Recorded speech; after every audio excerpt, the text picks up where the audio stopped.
I'm Lloyd Ruhl, aka MegaBlitzz. In today's video, we're going to be looking at the must-have products as a Pokemon trading card game player if you're looking to go to your locals playing in cups and challenges, or even gunning for that world championships and you're attending internationals and you're attending regionals and special events. This is kind of that video to show you and kind of tell you the products that you may need or certain things that you need to watch out for when going to these cups and challenges and these bigger events, and what's allowed and actually required of you as a player for rules to follow. And the first thing I like to start off with is the sleeves that you can use. I'm personally a really big fan of Dragon Shield. I've been using Dragon Shield sleeves for pretty much my entire trading card game career. I've played Magic the Gathering for an extended period of time and been playing Pokemon now for going on about 4 years.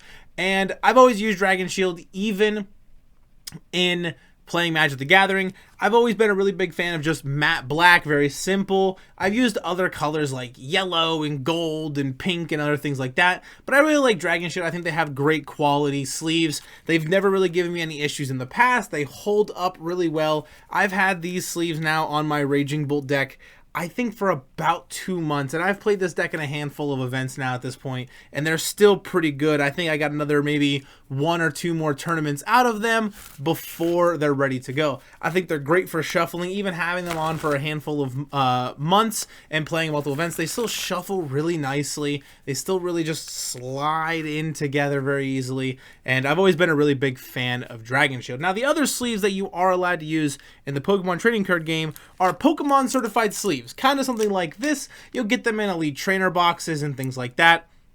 There are sleeves that the Pokemon Company allows in their game. I don't like them though, because over a period of time, the corners will start to kind of split right about here in the end, and they'll kind of start to peel apart, and then you have to swap them out and stuff. And I've never had that issue with Dragon Shield.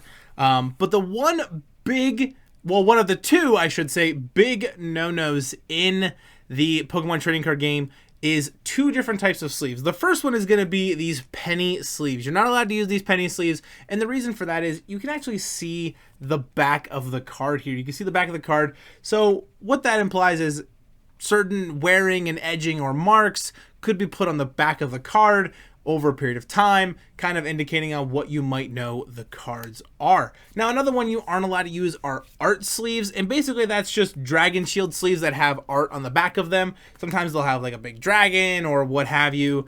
You're not allowed to use those either. To my knowledge, that might be not entirely accurate information, but I always gone with the solid colors and I've never had any issues. And all these items that we'll be going over in this video, I'll make sure to also put links to all of them in the description below, so if you guys need any of these products, you'll be able to find them. Now let's jump into some of the other important products. I think another really important product in the Pokemon trading card game to have is going to be Playmats. Now, these Playmats can be just about anything. This is the one I had gotten from attending, I believe it was the Louisville regionals this last year, but you can use any playmat really as long as it's appropriate. That's kind of the one thing I always tell people is make sure it's appropriate.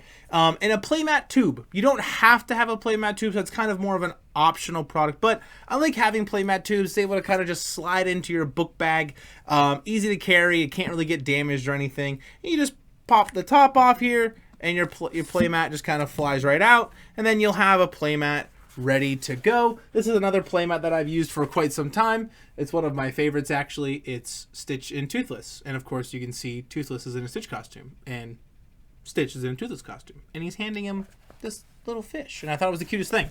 But enough about playmats and playmat tubes. We're moving on to some other important products, and one of the big ones that I always like to tell people about is gonna be deck boxes. Deck boxes are really important. You can get all different kinds of deck boxes, and they can hold dice in some of them. They can hold multiple decks, but you can also just get a nice simple deck box that just opens up. It fits your deck in here, and you can kind of put a couple extra cards. Usually have some extra room. I like to put silica packets in my deck box to kind of help keep the moisture out and make it so the cards don't stick as easy. And then this one here just kind of has a little magnetic flip that clips down.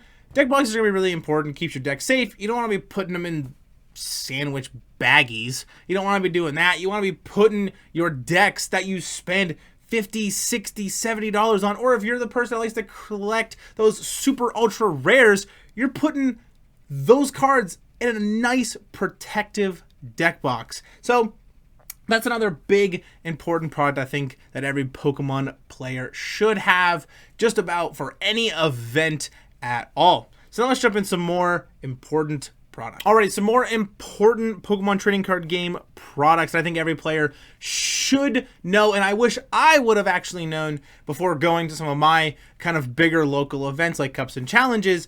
And the first one that I actually really want to bring up is the dice that you use to initiate the heads or tails at the beginning of a game. So that die that you use actually has to be see-through. You have to be able to see into that D6. You have to be able to see through it, or it doesn't even have to be a clear dice. It just needs to be able to be seen into, and it's kind of checking to make sure it's not a weighted die or loaded in any sort of way, and making sure that it's a pure, honest, true dice. And that's even used for other cards, things like capturing around where it's heads or tails. You have to be using a dice or a die like this that is clear in see-through. So I have a couple of these that I keep in a container, something kind of like this. It doesn't have to be this. You can keep these in a sandwich baggie if you really want to, but getting a container is definitely recommended. These are the old Pokemon Go tins that I kind of like to use, and you can get things like 3D printed out and stuff, but I like to use those to just have the products in, have my dice and stuff in them, so I know they're all kept sealed and I can just pull the tin right out and they're right there ready to go. Now, damage counters are another important thing. You can use just regular D6s like these if you want to, or Pokemon also has these higher damage counter ones. They kind of go from, I believe it's 10 to 60, and then I believe this one is 70 to I think 120, and then they go from 130 to I believe it's 180, and then you can get some other ones that go a little higher, but these are really important. I like to use these actually for damage counters. I'm not a big fan of the D6s just because sometimes it's a little bit more of a pain to have to like count out in the match when I'm trying to focus on my sequencing and the things that I'm doing. So I think it's really important that you have these damage counters here. And like I said, all this stuff will have links in the description below to find all of these products. And another really important thing that a lot of people forget about, because someone who like me had played a lot of Magic the Gathering, I'm so used to like turning my cards sideways to initiate what I'm doing with them. It's called tapping. You just like tap it and kind of take the card and you turn it to the side. But in Pokemon, sometimes that's frowned upon, so people use coins, something like this, which I'm sure everybody has seen, to indicate that an ability has been used. So if you have a Pokemon, you have a card that's sitting down, and you're like, all right, I'm going to use my flower selecting ability, you can take this coin, plop it on top, and then you've indicated that you've used that ability. Some other important coins to note is going to be your burn counter and your poison counter. Now, these don't really come up too often in the trading card game as of lately, but there are some cards that do get used competitively and even just in the friendly competition as well that you will need these for. So I always try to keep these on hand as well, just in case if I need them for any sort of reason. Now, one optional product I will call it that I like to have is I like to bring a notepad with me. I like to bring a notebook just so I can kind of like write down my prize cards and stuff. It doesn't have to be a fancy notebook. You could just go to the dollar store and get a dollar notebook and use that. But I like to use it so I can write down my prize cards when I'm prize checking or just taking helpful notes throughout the game. Pokemon Company does allow you to do that in-game. You are allowed to take notes. Now, I know what everyone's going to say, oh, what if I just use my phone? You're not allowed to use your phone. Not allowed to do that. I actually had went to an event and a player actually got disqualified for using their phone in the tournament. So please get a notepad. It's really important to have a notebook if that is something you want to be keeping track of. Like I said, it's kind of more of an optional item, very similar to that Playmat 2, but I'll kind of actually separate in the description below what products are kind of more optional as opposed to what's more you kind of have to have these. And the other thing that I really want to talk about as well is going to be a book bag. Doesn't have to be a fancy one like this. It can be just a simple book bag that you get from Walmart for 15 bucks or on Amazon or something for $15. It doesn't need to be a fancy book bag, just a book bag to carry your stuff around in, you know, in between rounds, or if you're going to your local event. Just having something to put that stuff in is really important to make sure you can carry all your stuff in there, so you're not just trying to hold it all in your arms and stuff. So I think that's going to do it for today's video. I really hoped this helped out some of you guys in just kind of understanding what is required of you when going to these bigger events, what products that are actually required of you to have, and just maybe you didn't really think of something, maybe a playmat tube or a notebook that you're allowed to write your prize cards in, or things like that. So that's going to do it all for today's video. So I'll see you all in the next one. Peace!